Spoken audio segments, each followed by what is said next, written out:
Question number 11. Parveen runs around a square of side 40 centimeter. Naveen runs around a rectangle of length 45 meter and breadth 40 meter.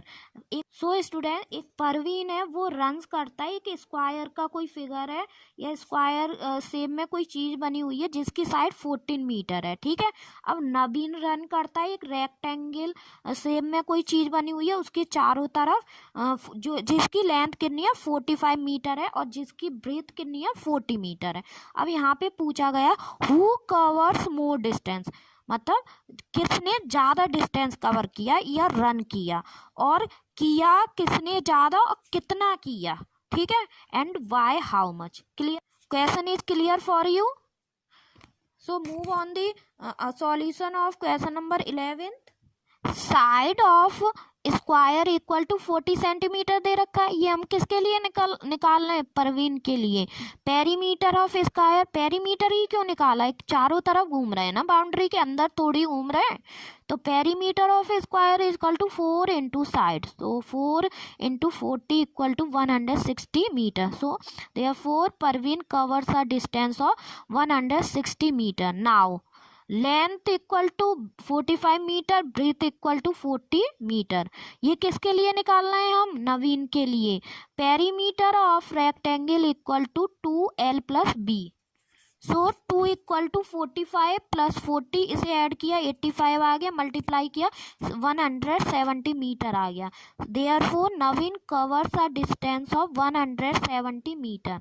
अब difference निकालते हैं, क्योंकि उसमें कहा है किसने ज्यादा रन किया और कितने से। क्लियर, तो difference equal to 170 meter minus 160 meter. 10 meter run किया, किसने किया बेटा, इसने 170 किया था तो उसने 160 किया था, तो नवीन ने ज्यादा किया, तो यहाँ क्या लिखेंगे, hence Naveen covers 10 metre more distance than Parveen. Clear students. So student, question number 12, a rectangular piece of land measure 0.5 kilometer by 0.3 kilometer. Student, rectangular piece है कोई लैंड का, जमीन का, वो कैसे मेजर होता है, उसकी 0.5 kilometer by 0.3 kilometer length breadth क्या है, ये है, ठीक है। Each side is to be fenced with 3 rows of wire.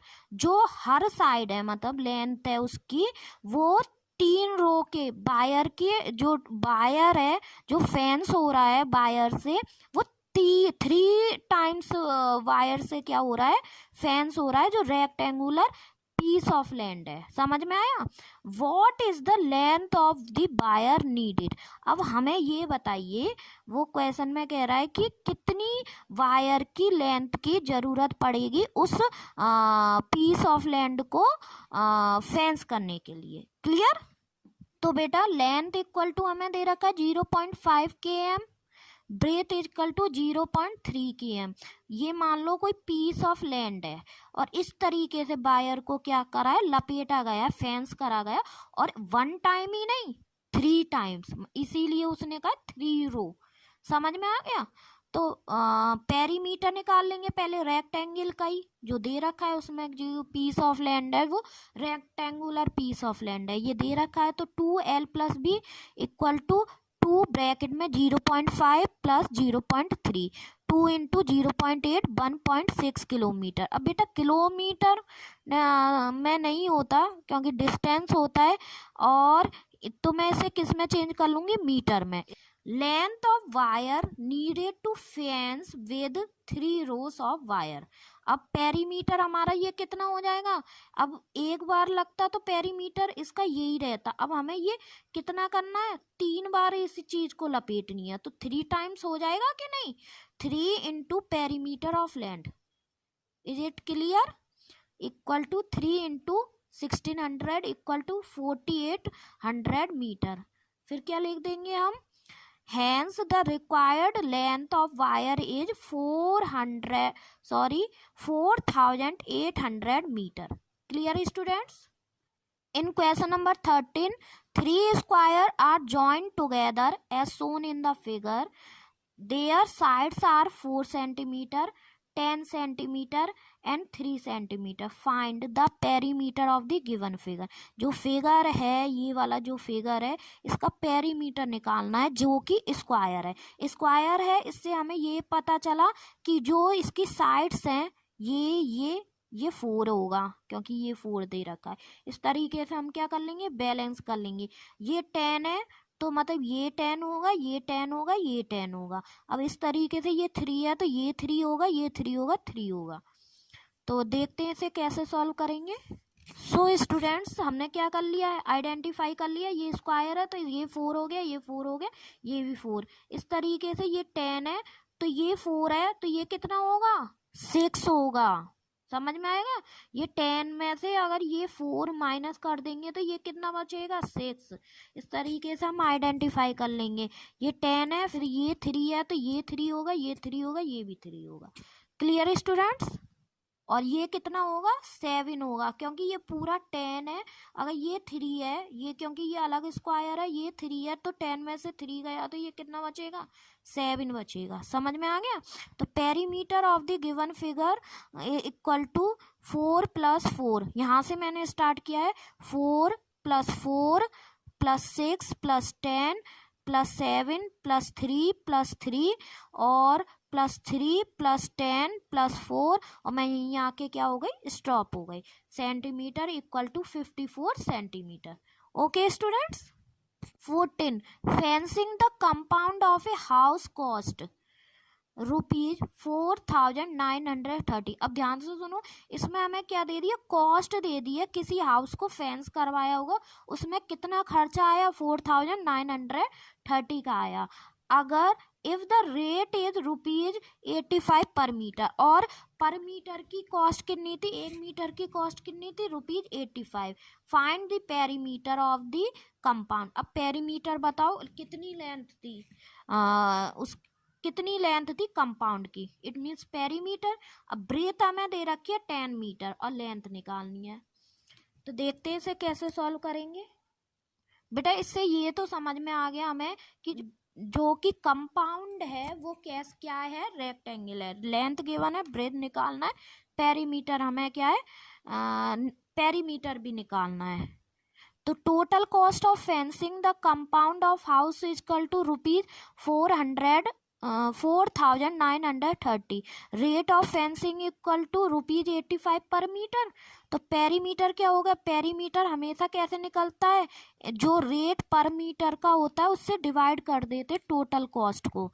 तो मैंने डिवाइड किया, 4,930 को डिवाइड किया 85 से, कितना आ गया, 58 मीटर। वी नो ब्रेथ क्या है, इक्वल टू 10 मीटर होता है। पेरीमीटर इक्वल टू क्या होता है, 2L + B। पेरीमीटर हमें पता है 58 equal to 2L plus breadth हमें दे रखी है 10 मीटर। L इस तरीके से निकल आएगा, तो 58 - 20, ये प्लस का 20 इधर आ गया, -20 हो गया, इक्वल टू 2L। इन दोनों को माइनस किया, 38 equal to 2L। L equal to 38/2 equal to 19। Therefore length of compound is 19 meter. Clear students.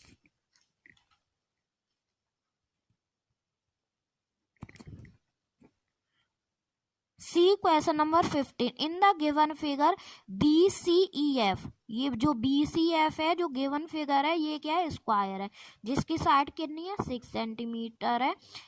And triangle AVF triangle है, एंड CDE ट्राइंगल है। वो कैसे ट्राइंगल है, इक्विलेटरल ट्राइंगल है, are equilateral triangle. Find the perimeter of the ABCDEF। इसके हमें perimeter निकालना है। कुल मिला के इसकी फिगर जो गिवन है उसका हमें पेरीमीटर निकालना है, जिसमें 2 इक्विलेटरल ट्राइंगल है, जिसकी हमें लेंथ गिवन नहीं है, और एक स्क्वायर है जिसकी हमें एक साइड की गिवन है। उससे ही हम क्या करेंगे, उसका पेरीमीटर निकालेंगे। देखते हैं इसे कैसे सॉल्व करेंगे। सो स्टूडेंट्स एक साइड हमें ये स्क्वायर है इसकी गिवन है, तो 6 इसकी भी कितनी हो गई 6, इसकी भी कितनी हो गई 6, इसकी भी 6। अब इक्विलेटरल में अगर हमें एक साइड पता चल गई जो कि कॉमन है स्क्वायर की और इसकी, तो तीनों साइड इक्वल होती हैं, डेट मीन ये भी 6 हो गई, ये भी 6 हो गई, ये भी 6 हो गई, ये भी 6 हो गई। क्लियर। तो पेरीमीटर क्या हो जाएगा, A B plus B C plus C D plus D E plus E F plus F A. समझ में आया। तो हम यहाँ से इसकी वैल्यू रखते, ए बी कितना है 6 सेंटीमीटर, ये भी 6 है, ये भी 6 है, ये भी 6 है, तो इस तरीके से वैल्यू पुट करके क्या आ गया 36 centimeter. Hence the perimeter of the figure A B C D E F is 36 centimeter. Clear student? So students, with this question your exercise 17.1 is completed here. If you have any doubt then comment in the comment section. I will definitely try to solve your problem. So students, I hope you understood this exercise. Thank you students.